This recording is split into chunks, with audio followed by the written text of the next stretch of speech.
সকলোকে আন্তৰ্জাতিক নৃত্য দিৱসৰ আন্তৰিক শুভেচ্ছা জনালোঁ। আন্তৰ্জাতিক নৃত্য দিৱস প্ৰতি বছৰৰ 29 এপ্ৰিল তাৰিখে অৰ্থাৎ আজিৰ দিনটোত বিশ্বজুৰি উদযাপন কৰা হয়। এই দিৱসটো আৰম্ভ কৰিছিল ইণ্টাৰনেশ্যনেল থিয়েটাৰ ইনষ্টিটিউটে 1982 চনত, যি ইউনেস্কোৰ সৈতে জড়িত। এই দিনটো বিখ্যাত বেলে নৃত্য গুৰু জীন জিঅৰ্জেছ ন'ভেৰেৰ জন্মদিনৰ স্মৃতিত পালন কৰা হয়। আদিম কালৰ পৰা মানৱ প্ৰজাতিয়ে নৃত্যৰ মাধ্যমেৰে নিজৰ আনন্দ আৰু অনুভৱ প্ৰকাশ কৰি আহিছে। ধৰ্মীয় ৰীতি-নীতি, আচাৰ ব্যৱহাৰত নৃত্য মানৱ জীৱনৰ এক অবিচ্ছেদ্য অংশ। নৃত্য হৈছে মানুহৰ অন্তৰৰ ভাষা। শব্দ নোহোৱাকৈও আমি নৃত্যৰ মাধ্যমেৰে নিজৰ অনুভৱ, ভাৱনা আৰু কাহিনী প্ৰকাশ কৰিব পাৰোঁ। পৃথিৱীৰ সকলো সীমা অতিক্ৰম কৰি নৃত্যৰ ভাষাৰে আমি এক হৈ পৰোঁ।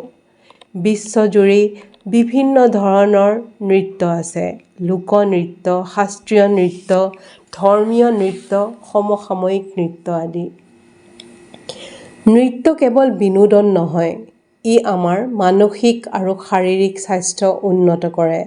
নৃত্য কৰিলে মানসিক চাপ কমে, আত্মবিশ্বাস বাঢ়ে আৰু শৰীৰ সুস্থ আৰু সক্ৰিয় হৈ থাকে। নৃত্যত ৰস অতি গুৰুত্বপূৰ্ণ। ৰস বুলিলে নৱৰস, অৰ্থাৎ বিভিন্ন ভাৱ আৰু অনুভৱ সম্পৰ্কীয় প্ৰকাশ। এই ৰসৰ তত্ত্ব নাট্যশাস্ত্ৰত বৰ্ণনা কৰা হৈছে, যি নৃত্যৰ ছাত্ৰ-ছাত্ৰীসকলৰ বাবে এক গুৰুত্বপূৰ্ণ অধ্যয়নৰ বিষয়। ইয়াৰ লগতে প্ৰকৃতিৰো নৃত্যত গভীৰ প্ৰভাৱ আছে। বতাহৰ গতি, গছৰ লৰচৰৰ ভংগীমা, ময়ূৰৰ নাচ, পানীৰ ঢৌ এই সকলোবোৰেই নৃত্যৰ ভংগীমাত প্ৰতিফলিত হয় আৰু শিল্পীক অনুপ্ৰাণিত কৰে। নৃত্য মানৱ জীৱনৰ এক অনন্য সংযোজন, এক অপৰিহাৰ্য ছন্দ। নৃত্য অবিহনে এই জগতৰ কল্পনাও কৰিব নোৱাৰি। জীৱনত কেতিয়াবা আনন্দত এপাকো নাচি নোপোৱা মানুহ হয়তো কোনো নাথাকে। কোনেও নজনাকৈ একান্ত ব্যক্তিগত ক্ষণত তেনে মানুহেও নিশ্চয় নাচি পাইছে।